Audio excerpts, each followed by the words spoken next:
Welcome to Hope at Night, featuring Sierra Anderson,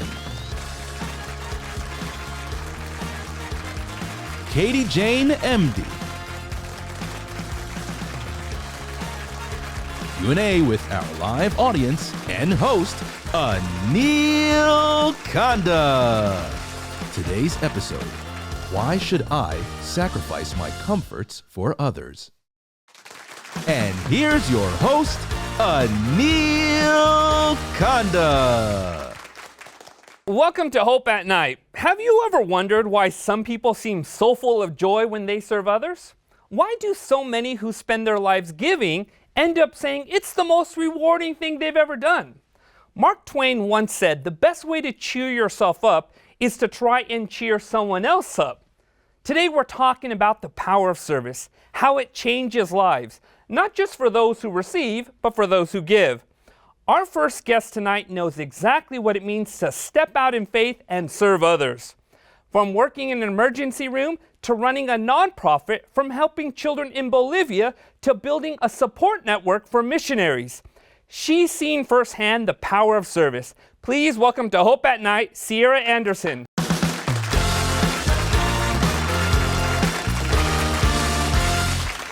Sierra, thanks so much for being here. Thank you so much for having me. Now, you currently work as an ER nurse, is that right? I do.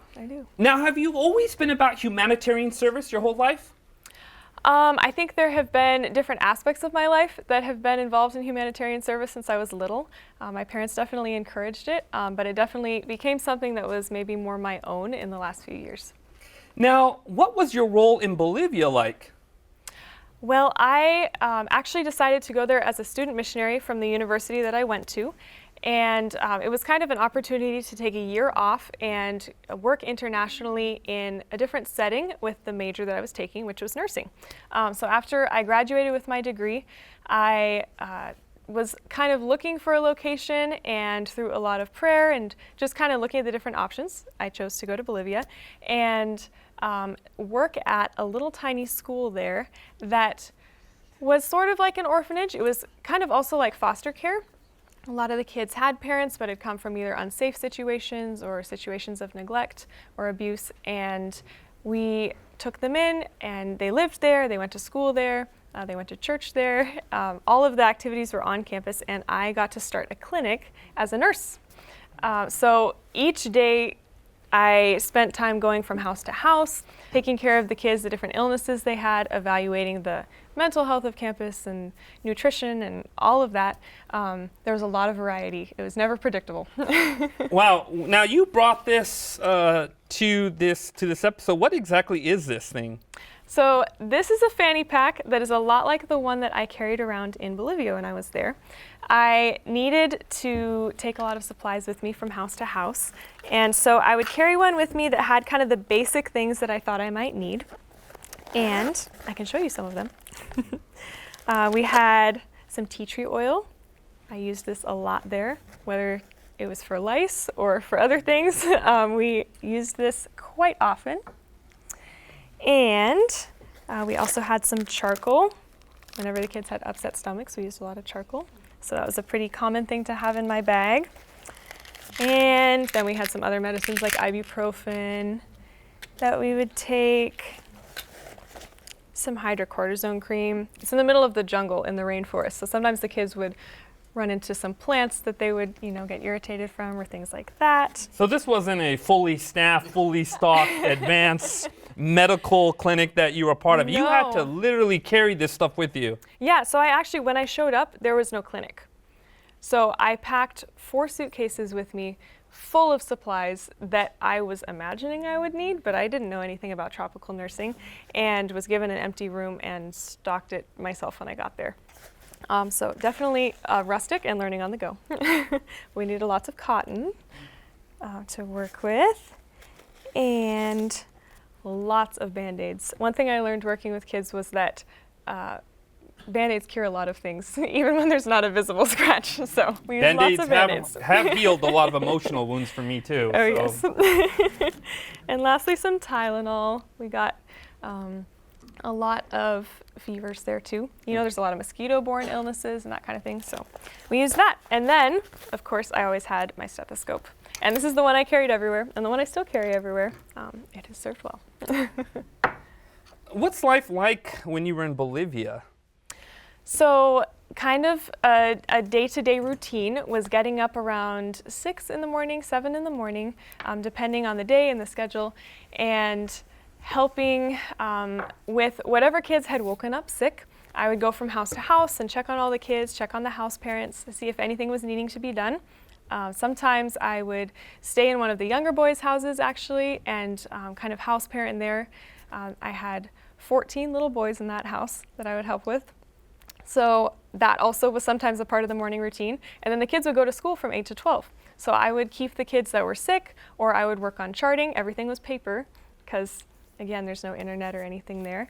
Did you have lots of people you could call? Was there a network? Was this just like you were dropped in the middle of nowhere and you got to figure it out? Well, I did have some phone service, about 3 minutes, and then it would cut out, and then 3 minutes. So I could call people, and I had some very gracious doctors and nurses here in the States who were willing to advise me as I learned. Wow. But yeah. Could you share one of your adventures you had in Bolivia? Yeah, for sure. So there was one baby actually that arrived the day that I got there. And so we were kind of new together. And he was about 4 months old at the time. And he was covered in bruises. He came straight from the hospital actually. Covered in bruises. He had like a bald spot on the back of his head because he had been left laying on his back for most of his life. And he didn't even know how to cry because he had never gotten a response. You know, a baby's call for help is a cry, and that was never answered, so he was just silent. And there were some other volunteers that arrived at the same time that I did, and we kind of took him in as our own and just spent a lot of time with him. And I spent a bit of time with him because he had underdeveloped lungs from his mom using drugs and alcohol during pregnancy, and so I did a lot of breathing treatments and a lot of late nights in the clinic making sure he could breathe. But he changed so much in the first few weeks even that we had him. He started smiling and he started laughing and crying, and while sometimes you think of like babies crying a lot as a problem, we were so glad to hear him cry. So glad. And I spent many days also carrying him around in a front pack as I would do rounds and singing with him. But one night his mom decided that she was going to try to come and take him back. She got out of jail. And we had heard about it earlier that day. I had actually kind of been guarding the gate during visitations and had seen her, and we heard some word from town. And so we actually sent the baby into town with 2 of the volunteers from the same university that I was at, and they stayed in town with him. And the rest of us sat by the gate, just a little tiny barbed wire fence in between us and outside of campus. And we sat there until about 2 in the morning when that was kind of when they determined like, oh, these people aren't coming. And we just prayed and shone our flashlights and watched to see if anybody would come. Wow, it seems like you had multiple roles here, right? Yes, so many different things. But we were so blessed that we were kept safe through situations like that. And this baby is still growing up now. He's walking around campus and interacting with everyone. And that's wonderful. You know, it sounds like you definitely see God working in the midst of these challenging situations. Yeah. You've also seen the reality of evil, haven't you? Yeah, it's so true. You know, I think in locations that are more difficult, sometimes we say, oh, you know, God must be a lot more real there. And it's true. I think God is a lot more real and Satan is a lot more real because you're just seeing the battles of life more. And so kind of a reality check, you know, seeing the 2 different sides and seeing God's strength through it all. Was this, when we're talking about this, are you referring to things that were happening to the children, to, you know, people in the surrounding areas? What do you mean exactly by that? So a lot of the kids, really all of the kids, like this baby that I was just sharing the story about, went through really awful situations in their lives, whether they were homeless or on the streets begging or being abused or just various different situations. The reality of raising those kids afterward is difficult. You know, you hear a lot of their stories and you care so much about them and you see how it's affecting them. And then you also have situations where people are coming onto campus to see if they can take them back. Whether it's that or even how are we going to get enough vegetables this week because we're low, because it's not like here where you can just ship things in, you know. So the combination of the children's trauma along with just the struggles of everyday life in a much more limited resources place, I would say definitely shows that aspect. Now, after your time in Bolivia, you weren't just like, okay, I'm done doing this. You want to continue on in humanitarian work and service to others. What did you do after that?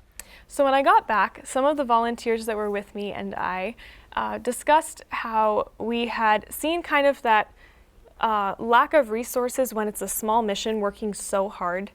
And we talked about how we wanted to create something that would help support.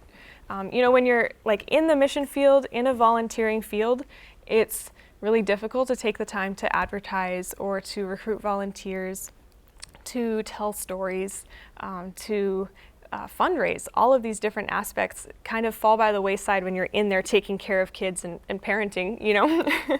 So we wanted to create an organization that would help do that for this school that we had been involved in. So we actually created a nonprofit that did just that. And it's been quite an adventure, but a good one. Wow. How many years has that been? So it's actually been just a little over a year. Okay. We've been working on the process for a year and a half now, but as far as, you know, finishing the paperwork and everything, yeah, it's been about a year. So there was a lot of challenges, obviously, with funding, and then through this nonprofit, you guys are able to help and assist this area, this school, and this clinic, right? Yeah. That's wonderful. What do you love most about the nonprofit? I really enjoy making connections with people. I've so enjoyed the times that I've gotten to know people, maybe who have wanted to volunteer and help with training for them, help just get to know what they're good at and place them in a role that's gonna really show that, you know, and also just getting to know people that are working maybe with other missions or other humanitarian projects and hearing their stories about their projects and how we can work together. And then just getting to know also how people are wanting to volunteer stateside, you know, in the United States, maybe they can't travel somewhere, but they want to get involved with something. You know, with your time in Bolivia, what did you realize were the greatest needs and how did you structure this organization to help address those needs? So I think there's always a need for people. There's always a need for volunteers on the ground in a location like that. I think there's also a need for people that are long distance, you know, that are willing to write stories and tell stories and just make those connections, you know, finding more people, fundraise, all of that. So I think, yes, there's a need for people on the ground and there's also a need for people remotely that are willing to just support, because you need such a support system. That's really incredible, and I'm sure these experiences help shape your life. And when you share this with other people, what goes through their mind? I think a variety of things. I've had a variety of responses. There are some people who say like, oh, how can I volunteer? You know, others say, how can I donate? Like, what's the best project to donate to? I've had actually a lot of like young adults say like, I want to do that in a few years. Like once I have my career, I want to do that for a few years. I want to help a ministry. I want to, you know, help serve children or work in another aspect. But I think it's good motivation to share those kinds of things. You know, some people will look at missions, and you were there for about a year. Some people say, well, that's too short of a time to experience anything or to make an impact. What would you say to those people? I would say that it's true that it's going to make a different impact than longer than that. I can't say that I was there to see, you know, the buildings built and all of that and everything change. I'm not going to understand it as well as somebody that's been there longer. But at the same time, there's a different aspect in that if you're going for a year or a short time, you can come back and you can share that. And so it's just a different portion of the ministry. And it definitely sounds like that's what's happened. It's not only impacted the people there, but people here stateside, and it's also shaped your life. Yeah, for sure. What encouragement would you give to people who are saying to themselves, man, I don't know if I can live a life of service? Why is service so important to every person? I think service helps you, one, not focus on yourself. I think there's something great about being able to broaden your perspective and also just serve other people. I think it's a good mindset to have. I think it's a biblical mindset that we see that Jesus modeled for us. I think also it makes life more meaningful, makes work more meaningful, and I like to get to be a blessing in the little ways that I can. I think it is important to life. I've always heard that the most generous people are the most happiest kinds of people, right? Yeah. There's something to acts of service that really change us on the inside out.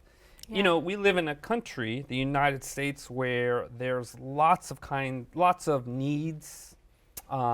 There's lots of places where we can help out. Where would you direct someone who says, look, I need to get involved in service. I need to get involved in helping people out. Where do I go? Where do I start?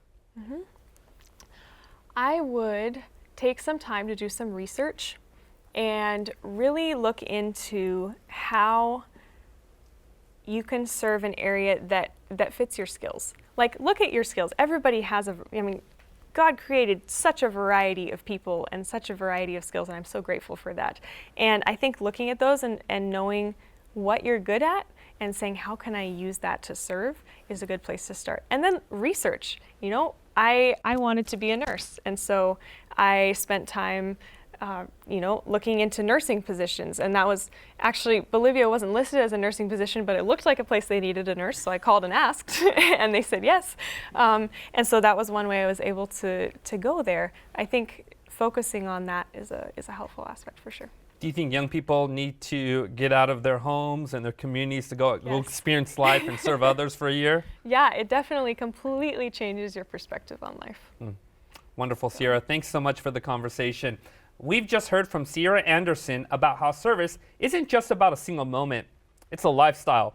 When we come back, we'll continue the conversation with our next guest. Don't go away.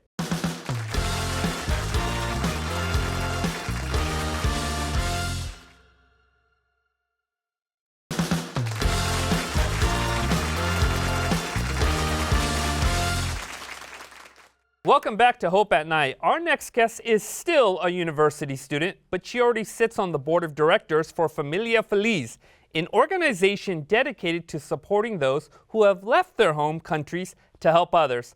Please welcome to Hope at Night, Katie-Jane Emde.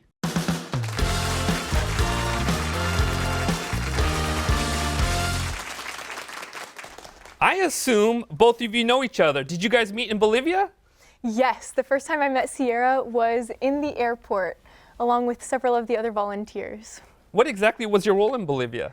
I was a house parent of 15 little girls, ranging in age from 8 months to 13 years old. Wait, how old were you at this moment? 20, but I told them 35. Now, what exactly is a house parent? So a house parent is someone who raises kids, makes their food, sends them to school, gives them all the goodnight kisses, and I also served as a teacher for 1st and 2nd grade, so I went to school with some of them. Wow, so you literally were a parent to these kids. Absolutely. Now, this was an orphanage, right? Yes, it's a home for children who have been abandoned, neglected, abused, and several are also considered orphans by the definition. Okay. How did you view your time in Bolivia? It was the best year of my life. It definitely sounds like it. Absolutely. If you were to describe what this place was like, what would you say? Were you guys near the jungle? Were you out in the city? What exactly was the context of this place? Far, far from the city. We were out in the rainforest, and if you can imagine waking up with your alarm clock being the birds in the trees right outside your window that has no glass in it, and if you can imagine just rain on the tin roof in the evenings or in the mornings or in the afternoons. And if you can imagine the greenest scenery you've ever seen, along with lots and lots of noise from kids and insects as well, that's kind of what it was like.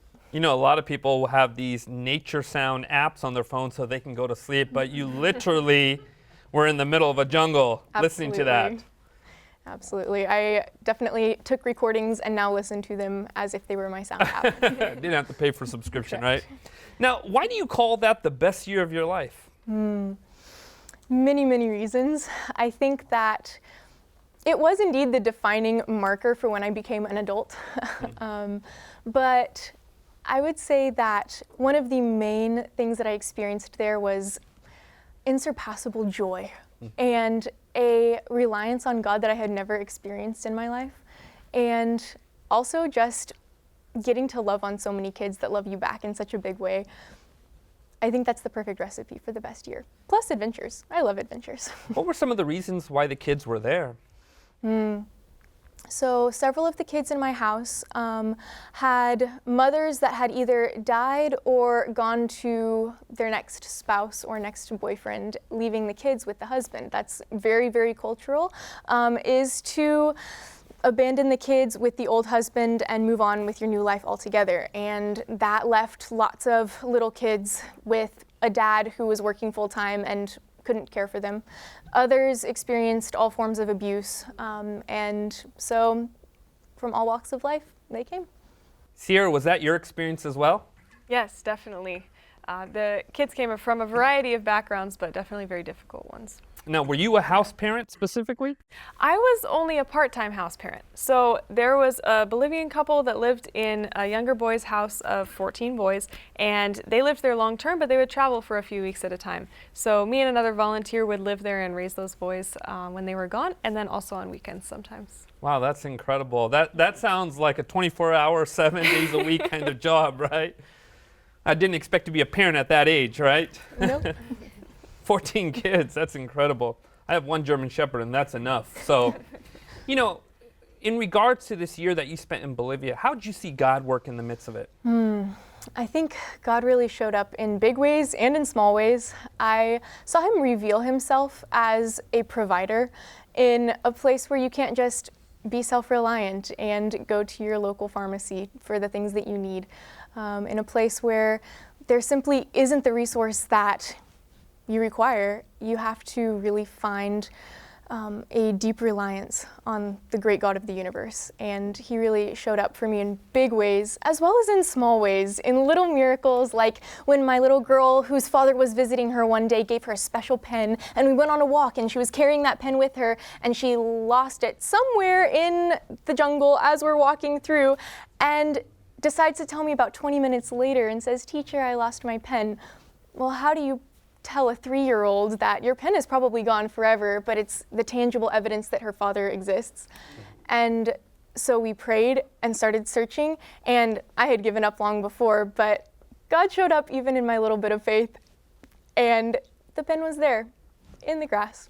So I'm sure that meant a lot to that little girl. It did. And just other things, like bigger ways, just slightly bigger, like when there was no propane to cook breakfast one morning, and I said, "Lord, my kids will not eat today if I do not cook them this oatmeal. Can you please just make there be gas and let there be propane in this tank?" And I kind of shook it and tried to light it. And then it lit after all of the kids looked at it and said, "No, teacher, there's no way." I said, let's pray.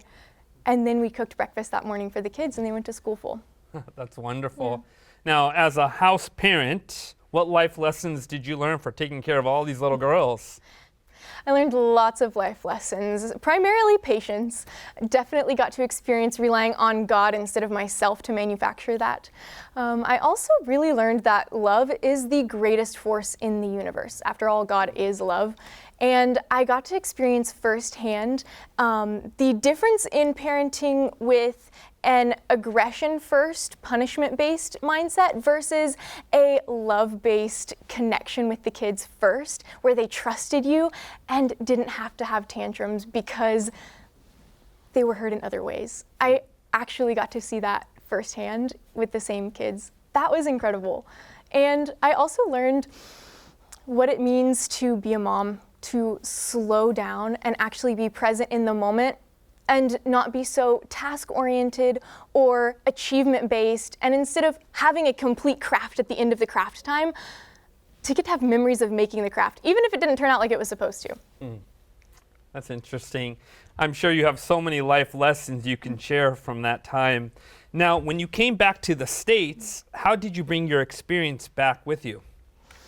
You know, transitioning back into this society from a world where everything was so much slower paced was definitely an experience. And I think that the things that really stuck with me were that people matter more than anything else, and the relationships around you matter more. And that began to really reframe how I viewed life. And I also got to experience God showing up here in the States again, and not just stopping with an identity as a missionary in Bolivia, but instead using that as a launch pad to inspire the rest of my life of missions and service, and to just do life with people, because that was the definition of missions that I left with. That's wonderful. It definitely exudes out of you. There's a lot of it here. You know, what do you do now? Well, I'm a student. You're I'm a student? studying biology. Okay. I also sit on the board of directors for the nonprofit that we came back and so lovingly created. Now you're going back to Bolivia pretty soon, is that right? Next Wednesday. What are you going to do there? Well, I'm going back to visit my kids, and I'm also going back to support the current missionaries who are there, bringing a suitcase full of supplies to make s'mores, because that's what they're craving. Also bringing back some books for the children, some things that campus needs, supplies and whatnot, things that they can't access there, and just bringing back lots of supplies, lots of love, lots of support, and many, many hugs. Now, what did your family, your friends, your community think about you when you returned? Did they see a different person here, or was it the same old person that left? It definitely was not the same old person that left. I think there were definitely elements of Katie-Jane that stuck around, but I think that the thing that they saw returning was definitely an adult. I think that going at 20 years old and coming back as a mom of 15 changes you. And that became pretty evident. And I think many, many people also commented that there was such a peace and such a joy, and just the ability to focus more on people than tasks and accomplishments. That was really something that I think struck several people, including myself. Why is a life of service so important? I know we asked that question to Sierra. We'd like to hear your opinion on this. Why is service so important to just even our mental well-being, to life, to balance, you name it? Yeah, I think service is truly the root of joy. I think it really is a glimpse into the character of God, just being selfless, just putting other people before yourself. And I really do believe that when you have a heart of service, you go on the craziest adventures. And great adventures mean great stories, and great stories mean silly times and joy and everything else. And I think it just snowballs into the kind of life that I want to live. And yeah, I think that's service. When you said that, you know, a life of service puts you on crazy adventures, I saw Sierra slightly rolling her eyes a little bit, like she knows what you're talking about, right? Some crazy adventures. Now part of your life experience, isn't it? Mm-hmm. Wow. You know, when you think about the Bible and you think about Jesus' calling to every person to live a life of sharing and of service, what are some biblical principles in regard to service? We'll start with you, Sierra. Sure. I think that Jesus spoke a lot about putting other people before ourselves, and loving others as we would want them to love us. And I think those are two pretty big aspects of service. If you can incorporate that into whatever you're doing in daily life, whether it's work, you know, or whether it's something with a church that you're with, or whether it's with your friends, if you can love others like you want to be loved, treat others like you want to be treated, and think of others before yourself, I think that's what service is in the Bible. Wow. What do you think?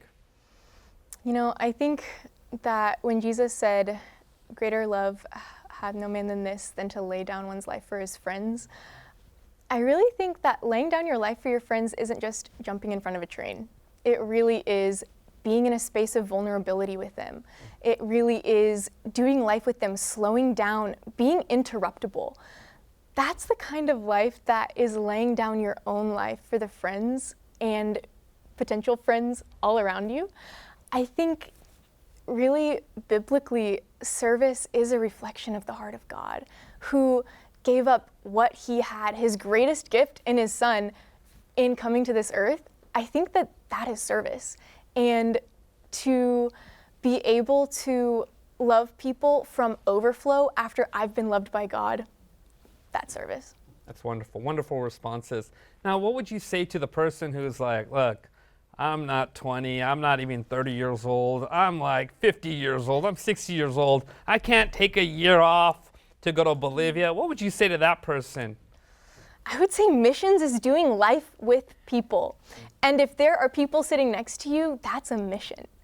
I would really, really say that striking up conversations and living as if you were in the mission field is missions. And I think that's a way that Bolivia really did change me, is to view myself as a missionary, because it's not so much about bringing Jesus to them, but realizing Jesus is already there and just meeting him there. And if Jesus is doing life with me and I do life with people, then I'm connecting them to Jesus at the same time. That's a beautiful perspective there, right? We're not bringing Jesus there. He's already there. Absolutely. We're just partnering with him. Yeah. What do you think, Sierra? Well, first of all, I would say that we had a volunteer go last year that went because her 2 girls had left home and had grown up. So and no she excuses. decided she had time. And she did wonderfully. So there is always time. But I would also second what Katie-Jane said, just in that where you are in life or in the workforce in your community is a mission location. And just because it doesn't have the identical struggles to a place like in the middle of the rainforest doesn't mean that there aren't still challenges and struggles that you can help support people through. I mean, working as a nurse, I get to see, patients every night that I get to help through a challenging time. And I don't think that's only limited to service careers. I think you can be in an office job and have the person in the cubicle next to you needing support as well. You don't necessarily have to go to another country, although it's possible at whatever your age at. But opportunities are all around us to help those in need. Yeah. That's incredible. Katie-Jane, in regards to your time in Bolivia, if you could go back, and you are going to go back, but if you can go back to when you first started, what things would you do different? I think I would definitely remind myself through the course of my time not to adopt a poverty mindset, but to remember that the God of the universe has all the resources in the world, and that I can pray big prayers and ask him for that. Asking for help, definitely, and not getting my blinders on and thinking that I only lived in this small bubble where there was very little resource. I think too, just being full before trying to pour out. You can't pour from an empty cup. And if you're holding your cup upside down all the time, it can't get filled up.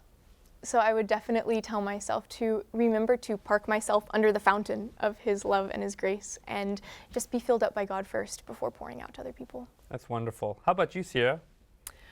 I would say taking time for balance. Service is so important, and also making sure that you're able to serve is important.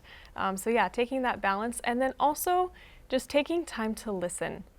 I think especially when going into a new culture or location, you think you have a view of it, but you really have to take time to stop and to listen and to understand the people there and where they're coming from before you have a solid view of it and understand how you can best help. So I think just taking time to pause and listen to the people and the situations there is really important.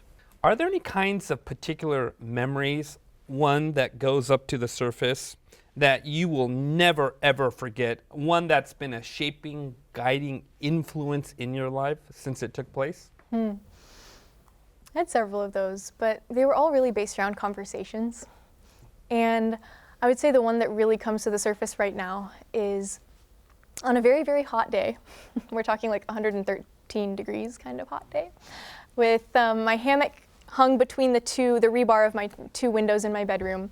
I told the kids, hey, I'm gonna go take a nap for 10 minutes, and then I'm gonna come back out and we're gonna play. And so I went and I laid down in my hammock. And when you can just feel someone there, even if you can't hear them, opened up my hammock, and there's my little 10-year-old girl, and she's standing there looking down at me, and she said, "Teacher, you know when you told me that if I ever felt alone, I could come and talk to you?" I was like, "Mm-hmm. Now is one of those times." "Okay, come on in." So she sat down next to me, and we proceeded to have this conversation that is not typical of 10-year-olds, in my opinion. She asked, "Teacher, I want to know what hell is like because I don't think I'm going to heaven." And I said, "Well, first, what do you mean? What makes you think that? And secondly, we need to have another discussion about that." And she said, "Well, I think God can forgive people like you because you're a good person." I rolled my eyes. "You're a good person. I don't think God can forgive me." And we went on to have this conversation where I tried in very simple terms, in terms of dishes and household chores, to explain to her that Jesus not only paid the price for your sin, like getting punished for you not doing your chores, but he also did them himself. He also covered everything that needed to be covered. And he doesn't request a payment back because she simply didn't believe that she could live life without paying him back, that it was just a free gift. And I also then went on to explain that hell isn't like that. God is not out to get you. God is here wanting to be your father and your friend, and that's not how it works. And getting to have that conversation with this little girl who was very distraught about her existence because she'd been told since she was born that you don't belong. You aren't even supposed to be born, but you're an accident. And being told that she's worthless kind of got into her psyche quite a bit. And feeling alone in that moment was a different type of aloneness. And this little girl getting to have a light bulb come on in front of my eyes and realize that God is a God of love who is not out to get me, that I don't have to pay back, but instead I just get to say thank you and accept it. That was really cool. That's wonderful. I don't know if you know this, but that conversation probably changed the trajectory of this girl's life forever. Thank you for sharing. We've just heard some incredible stories about how service can transform both the giver and the receiver. We're going to take another short break, but when we return, we'll be answering some questions from our audience. Don't go away.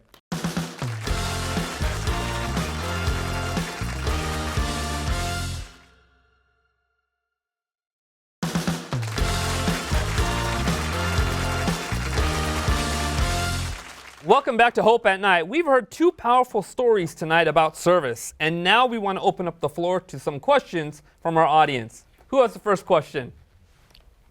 Ladies, your stories of servitude are so inspirational, and the fruit of the Spirit is just all over you. I just wanted to ask, how much does it cost to go on a mission trip? If you can just give me an example of how much it cost and how you raised the funds to go. Yeah, so I think in my experience, it depends on the length of time. For a short-term mission trip, like 10 days to 2 weeks, I've seen anywhere from $500 to like $1,500. Kind of depends on the place that you're going and the resources there and kind of what you're paying for to be included. But then long-term, for us, it was about $3,500. And For a whole year? Yeah, for a whole year. That's incredible. Yeah. Pretty amazing, pretty amazing. And from there, for me, I can't speak for Katie-Jane, but for me, I wrote letters to a lot of people that I knew, explained to them what I was doing. I actually sold cinnamon rolls every week for a while to fundraise that way. Just kind of tried to find little ways like that to share about my mission. Wonderful. How about you, Katie-Jane? Yeah, I think that, see, I really covered all of it, but Yeah, as far as fundraising went, it was really the generosity of my parents, being willing to send me and excited to sponsor that. And so, yeah, I think that our university that we went through has a really good fundraising program where they have created a website where you have a platform for a GoFundMe where you then get to send this link out to all of your family and friends, and you have a very nicely catered web page for yourself. And that's compliments of the university that's sending these. So, yeah. That's great. From what we're hearing, it's these websites, links you can share, families who are willing to help out, letters, and even cinnamon rolls. Yeah. I think a lot of people can get behind that. So. Any other questions? Right over there. Young, female, American, in a foreign country. God and campus aside, weren't you concerned about your security? I know my grandma sure was. I definitely, at some points, did have some concerns, but I also do approach life assuming that many, many people are good people. And so when we would hitchhike into town for our days off, we didn't really fear the people. You said hitchhike? Mm-hmm. However, yes, there were definitely some scares. We definitely got used to lots of catcalls. I think that was just part of daily living. But the greater challenges were being told, you are guarding campus, here's a machete, go sit by the gate. I'm 20 years old, I'm a prayer warrior, not a soldier, like what are you doing? That kind of thing is a little more scary, but usually it wasn't terribly dramatic, and it was a small town. I'm just trying to picture you at the gate walking around with a machete where you're like trying to be intimidating. Do you have it on your shoulder? Do you wear it? Yeah. Yeah. What would you say, Sierra? Yeah, I would definitely say there were times when I was nervous. I referenced the story of the baby earlier that came and the mom was trying to sneak onto campus, and that was a time where there were several of us by the gate. And it's kind of, it's an adventure at first. Like, we had one machete, and then I grabbed like a giant pot with a ladle, and I was like, I'll hit it together, at least somebody will know, if somebody comes. And we were like, we're gonna do this together. But the reality settling in, waiting at the gate, especially as it, 11 p.m., 12 a.m., 1 a.m., it got a little nerve-wracking. And Katie-Jane was actually one of the people who really was like, we're gonna be prayer warriors, guys. If we can't be anything else, we're gonna pray. Like, we're gonna be okay. Wonderful. It's that trust in God and just knowing that his angels are with you in this. Yeah, and I think learning the local language really does help. Yeah. At first, it was a lot more scary, and then you get more comfortable. Yeah. It's great. Any other questions? You ladies are amazing and truly inspiring, but being a mom, I'm just curious, how did your families react when you said, hey, guess what, we're gonna go to Bolivia and be missionaries? What did they say? Yeah. My parents actually at first were far more excited about it than I was. I was kind of dragging my feet. I felt like this is where I was being led to go as I prayed about it, but something I actually really didn't want to do. And I felt like it was too far out of my comfort zone. And so my parents were super excited. They were like, this is going to be a great adventure. And I was like, I hope so. I don't know. But I know definitely as I settled into my year, there were fears, especially for my mom, having me so far away and not being able to contact me easily. But I know she spent a lot of time just praying through that time, and they were just incredible supports in their kindness and generosity. They actually came to visit, which was really nice too. Wonderful. How was your experience with your parents? I think they were excited. My mom was like, woohoo! I was raised in a family that did shorter term mission trips, and that's when I decided I wanted to go when I was in high school doing that.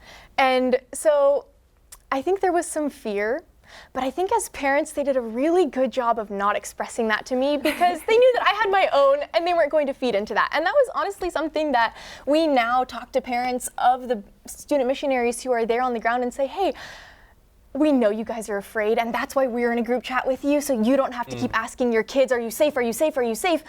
Because we don't want you to stress them out and scare them. You can talk to us about it instead.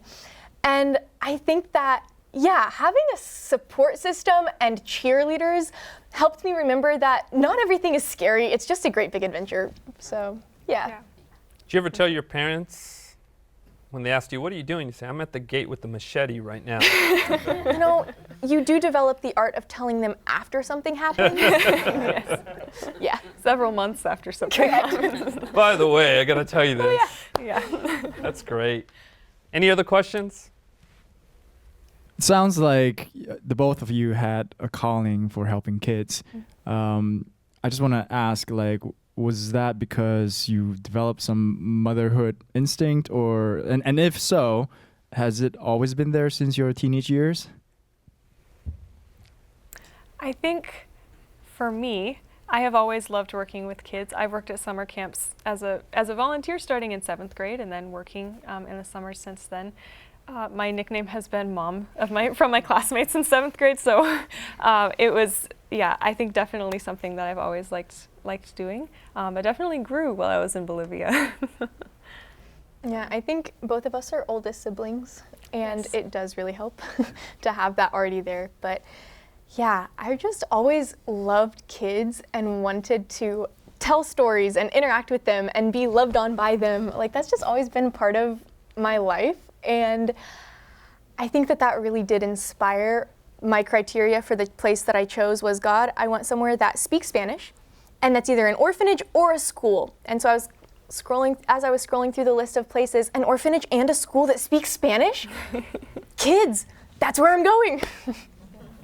You know, in regards to this service, I know the question was asked, hey, was this just a motherhood instinct you might have had? But how do you teach young people about living a life of service? I mean, when you're in Bolivia, you were working with kids. I'm sure they were asking questions. Why are you here? How did you communicate that burden of service? Sierra, we'll start with you. Yeah, I definitely had kids asking, because these kids have had volunteers come throughout their life over and over, and they've had some stay longer term and some stay for a year. And so the kids would ask, why are you here? Why did you decide to come here? Why did you pick this place? Do you wish you hadn't? Kids ask so many questions and they're not afraid to ask the hard ones. And so I would tell them, I prayed about it a lot and I felt like this is where God wanted me to be, and I'm so blessed to be here with you guys. And just kind of shared with them how I felt God's calling in my life and how they could feel God's calling in their lives too. Wonderful. Yeah.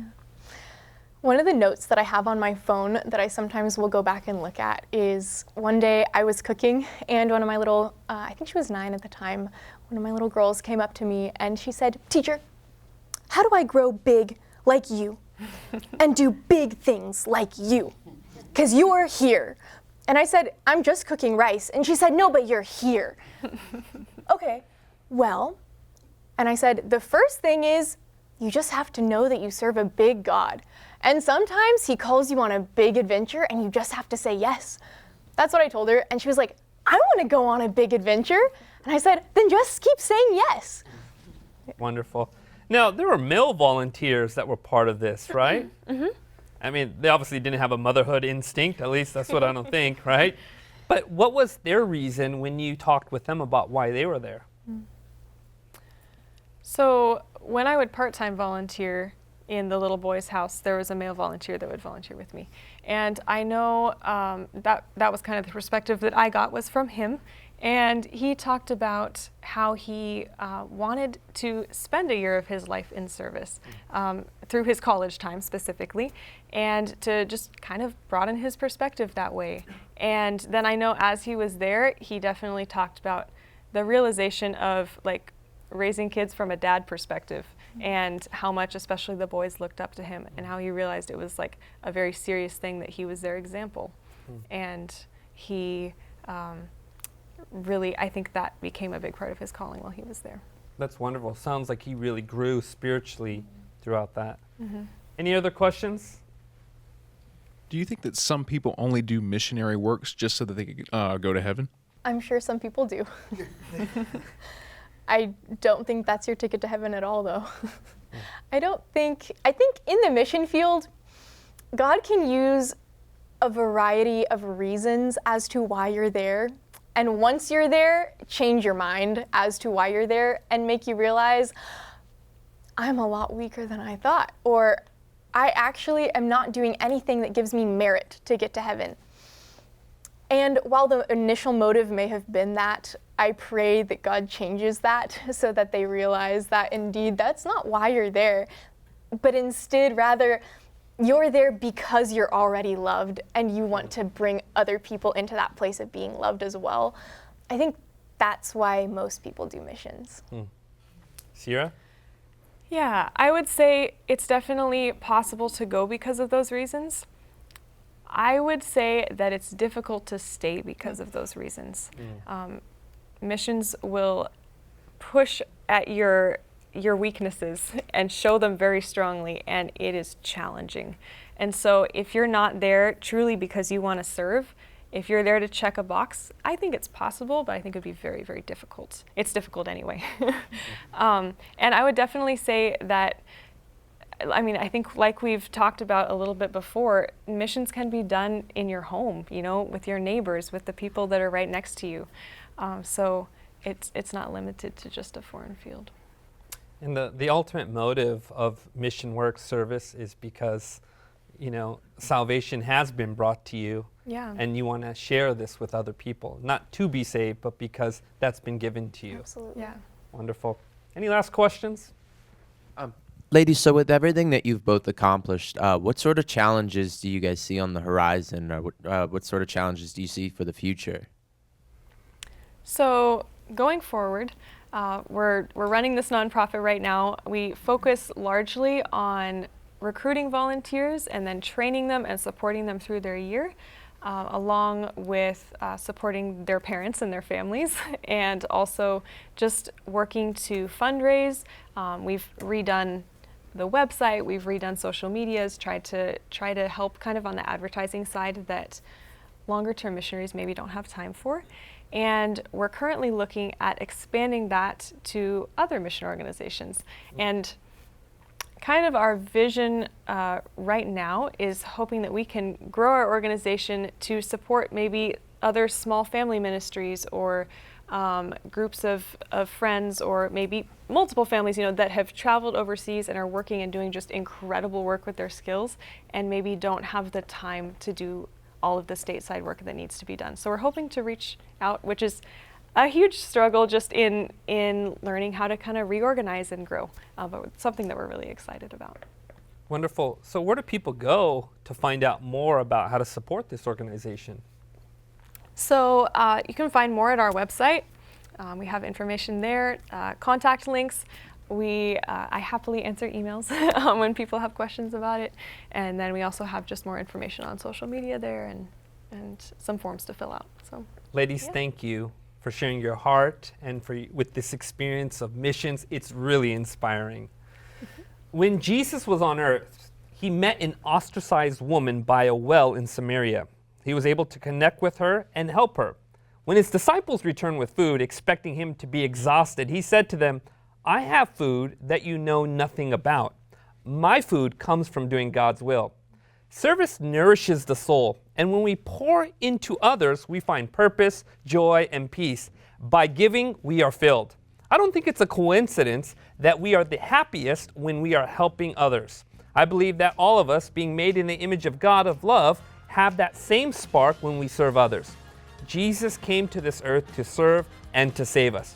I think we are closest to God when we imitate him in serving others.